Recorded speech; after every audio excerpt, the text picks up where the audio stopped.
if you've landed here, then there's a chance you've probably seen the Sam and Colby Pendle Hill episode. And right now, there's a lot of noise. Some of you are curious, some of you seem to be losing your minds. Tonight, I'm going to walk you through some of the biggest moments everyone seems to be talking about and give you my side of it. This isn't every single detail, but I'm going to focus on the parts that have stirred up the most reaction. The moments that some people seem to not be able to stop debating. It is time.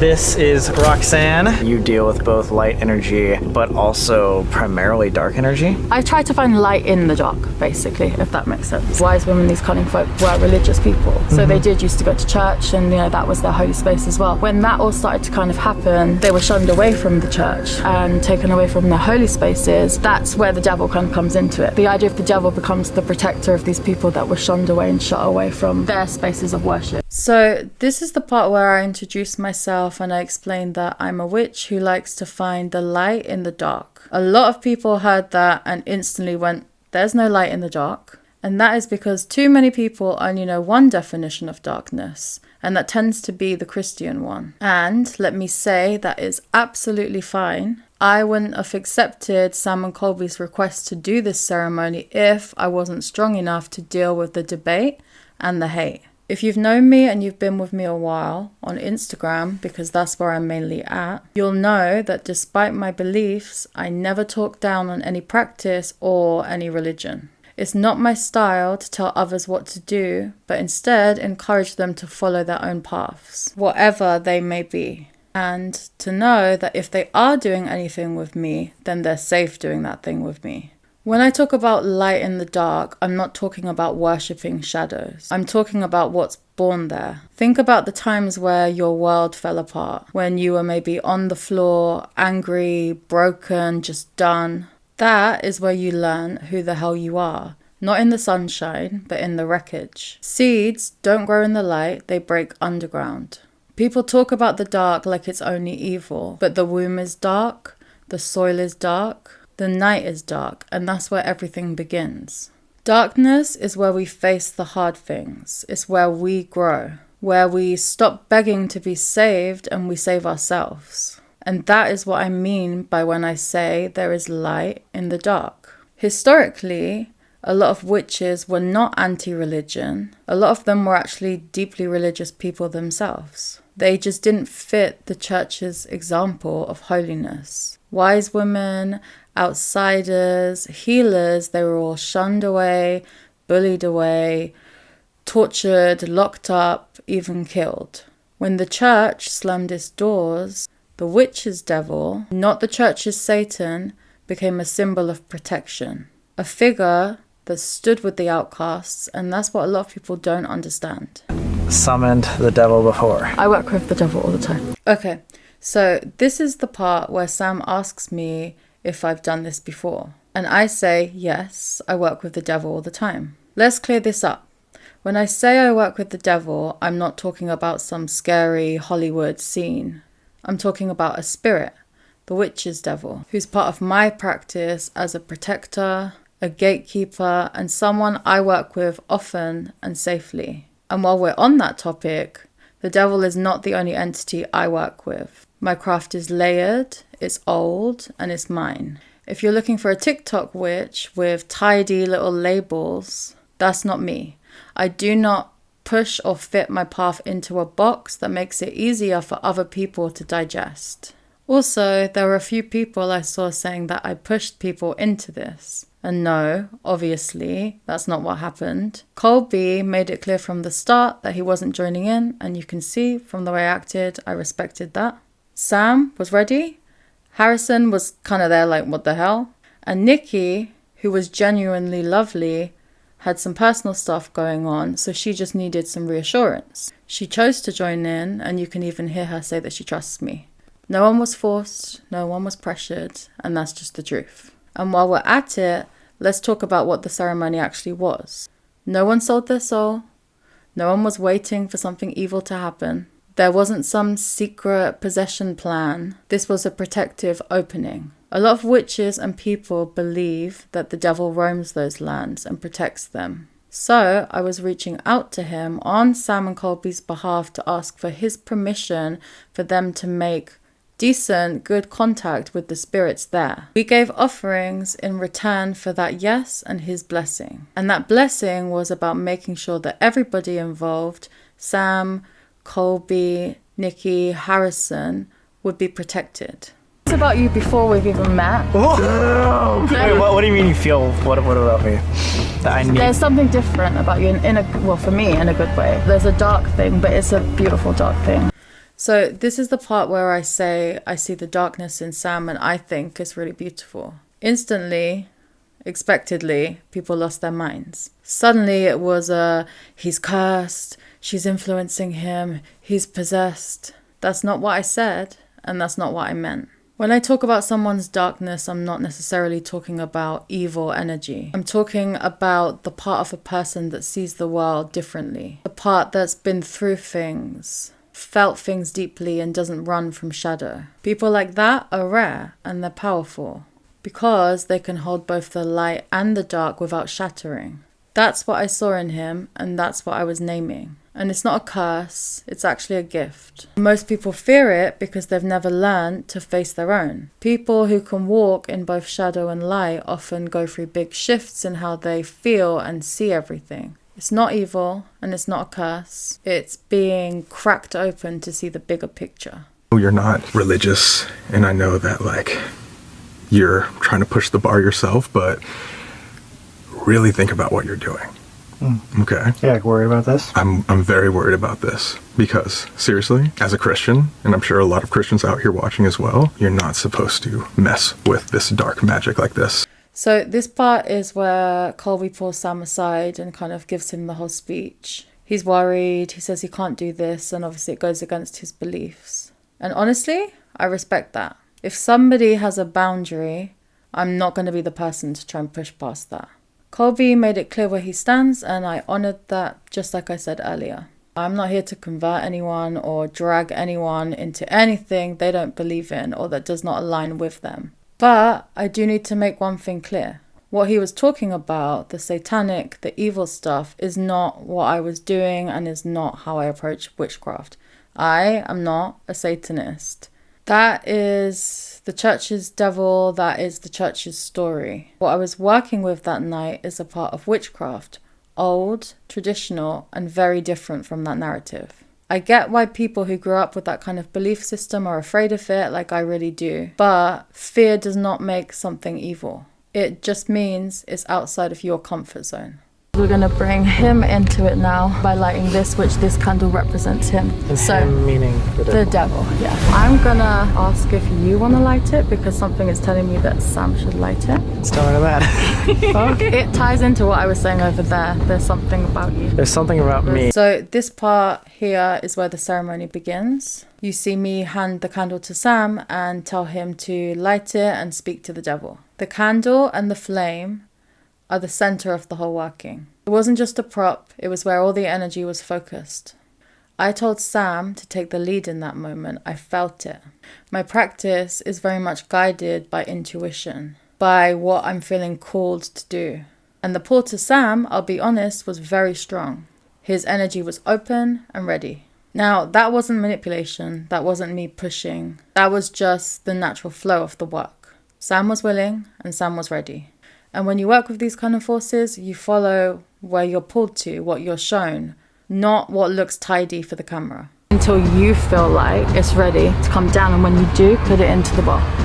Then we'll start the next section, which is doing the offerings.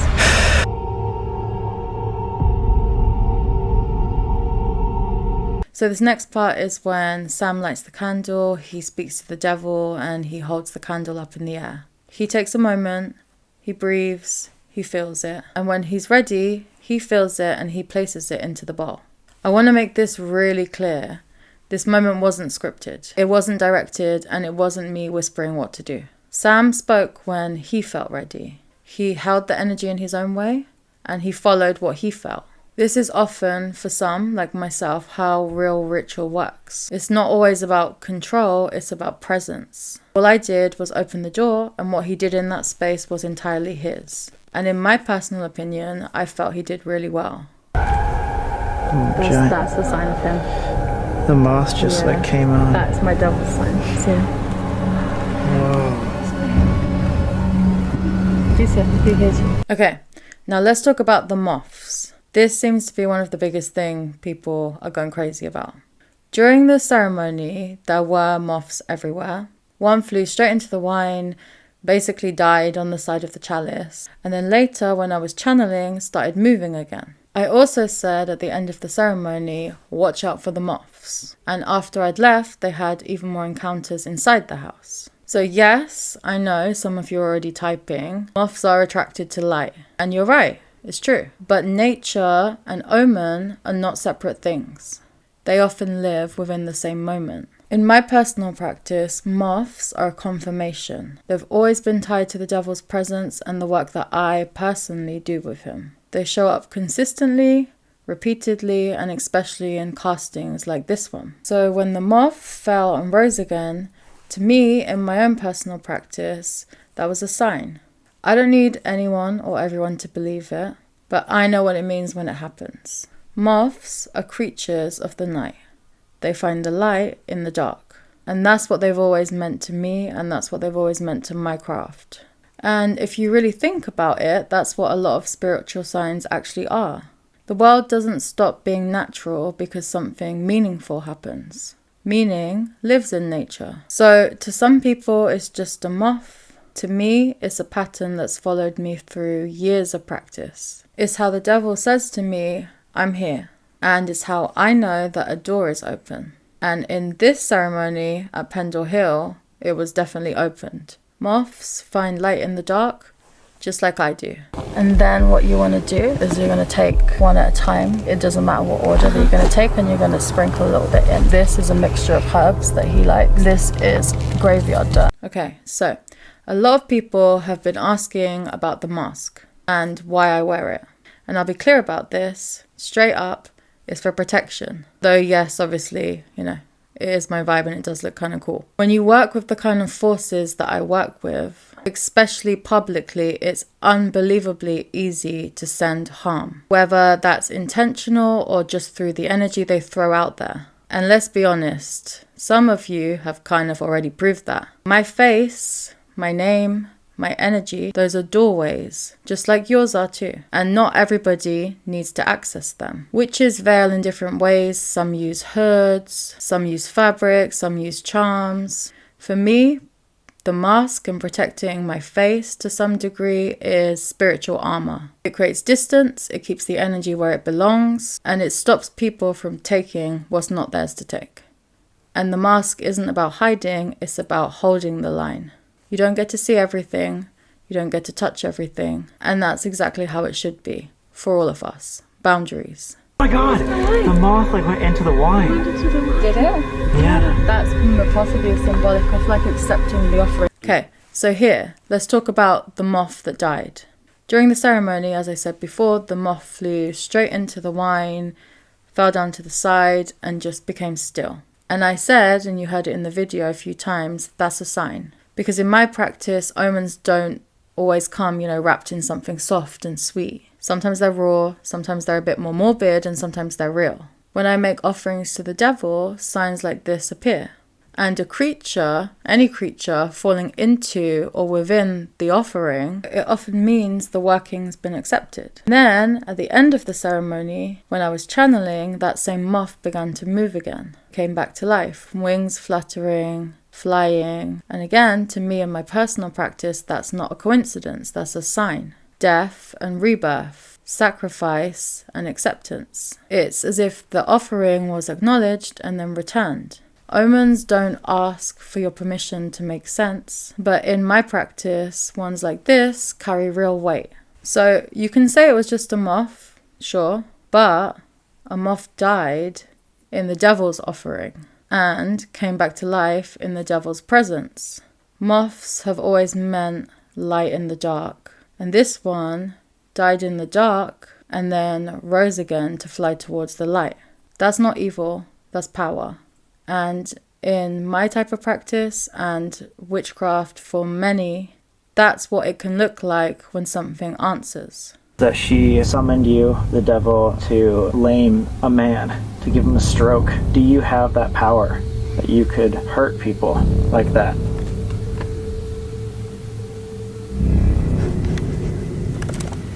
Yes. Alright, so this is the part that also started a lot of conversation. It's the bit where Sam asks me questions and we do some channeling through something called automatic writing. I hold the connection, I write what comes through me, and then I read it back. This isn't some new thing I invented. Automatic writing has existed for centuries. It's been used in witchcraft, occultism, spirituality long before spirit boxes or ghost hunting technology existed. It's a real and it is an established way of communicating. Quiet, personal, and powerful. For me, it's about going inward. I drop in, I let the connection take shape, and then the words come out without filtering or rehearsing. It's trance work. It's a feeling. So I know people are used to seeing the Estes method, especially a lot with Sam and Colby, and that is also valid. But this method uses outside sound, spirit boxes, headphones, and sensory deprivation. It's about what you hear. Automatic writing is not that. It's internal and it's silent. Different methods, different paths, both real. Automatic writing is about connection, and honestly, on that night, the connection was very, very clear. Whether people understand it or not doesn't change the fact that it happened and you really had to be there to feel the energy that night. Not all. And the glass smashed as I did that. Not all. I think that's like an important, Not all of them. Because it's smashed, it's like angry. It's like, we don't want to be blamed. Okay, so let's talk about the glass. I was sitting in the circle, channeling, and I had with me a very special framed piece of art that was anointed with blood offerings, wax sealings, lots and lots of written petitions. And obviously I was holding it as I wrote, which was an important part of the ceremony. It needed to be held and written on. And right in the middle of writing at this point, it cracked. Now, I've seen people saying, she pushed it down. Well, I didn't. And honestly, I was trying to hold it really lightly, and I'll tell you why. In my head, I was thinking, don't break this, don't break this, don't break this, because I really need it for this part. For context, the glass was slightly cracked and damaged earlier in the night, and I'm pretty sure that's because Sam either stepped on it or stepped near it, so it wasn't perfect to begin with. And I was aware of that, so I was trying to be really, really careful. But here's what makes it interesting. The glass cracked at the exact moment a question was asked that I could feel kind of hit a nerve, and it was the one that kind of misjudged how the devil is seen and presented. And anyone knows who works with spirits and energies, which I'm assuming quite a lot of Sam and Colby followers do, they can communicate through things like that. Little physical shifts, objects moving, perfectly timed signs. And, you know, this is not about proving anything to anyone. This is just sometimes the way work like this moves and works. So, of course, there's always going to be skeptics and people saying, she pushed it. That's just how the world is. Some need proof. Some feel it, but honestly, the debate on it is half the fun. I'm not what they say. I'm not what they say. Do you believe that God is more powerful than you? God is the Almighty. Nobody is more powerful. Again, it's like there's something blocking. We're all powerful. So, during the channeling, I wasn't aware, but Colby was standing to the side and very quietly saying things along the lines of God is the Almighty and other affirmations that are tied to his faith. And what is interesting is in those moments, that's when I was saying things like something feels a little bit blocked. Later, when I watched the footage back, because obviously I hadn't seen it until everyone else had seen it, I then understood why. Now, I know there's been a lot of comment on this, but for me personally, this is not some kind of religious showdown. This was about energy, manifestation, intention, focused will, whatever language people use for it, it's real. We all do it without even thinking, including you guys watching this right now. Someone repeats, I hate her, I hate her, I hate her, over and over again. That energy lands somewhere. Or the opposite. They're going to make it, or they're going to get that job. or I know this will work. That's a current. All of that is energetic projection. It doesn't matter where it's coming from, whether it's positive, negative, it's energetic projection. It's a form of unconscious spell work, if you like. Evil eye, prayer, manifestation, affirmation, whatever name you give it, it moves. So if I'm in the circle fully channeling, putting every part of me into opening the door to one current of energy, and a few feet away, someone else is standing in that same space, putting all their energy in the opposite direction, what you get is interference. Two currents meeting. So it's not necessarily about God and the devil. It's about two strong intentions trying to both claim the same air. And that's why in these moments, I said things like, I can feel something is blocking me. It feels like something's kind of blocking this. And it was simply two energies moving in the opposite direction. When you do this kind of work, you become very hyper aware of any shift around you. What someone else is feeling, projecting, praying, manifesting, it's all part of the atmosphere. And sometimes these currents cross. And it's not an attack, it's just the reality of a shared space. It didn't stop the message, but it did make me aware that something was happening around me. Will you give her the power to tell us her story tonight, to help us show the world all the misconception that once was? Yes, be gentle.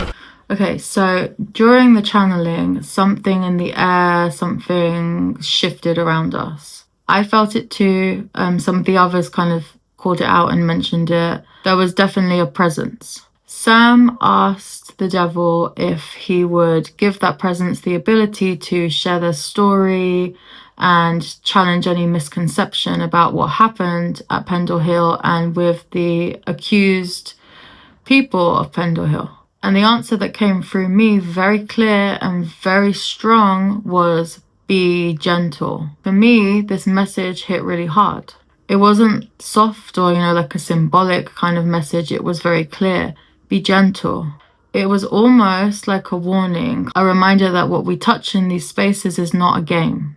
These spirits, they have weight and they have pain and they have history, and how you or anyone approaches them really does matter. I think those two words, be gentle, held a lot more meaning than I think people realized in that space at that time. And what happened later in the house made that more clear for me. I won't say more in it yet, but in my next video, I will talk about what I thought about the investigation and why I think those words, be gentle, were very important.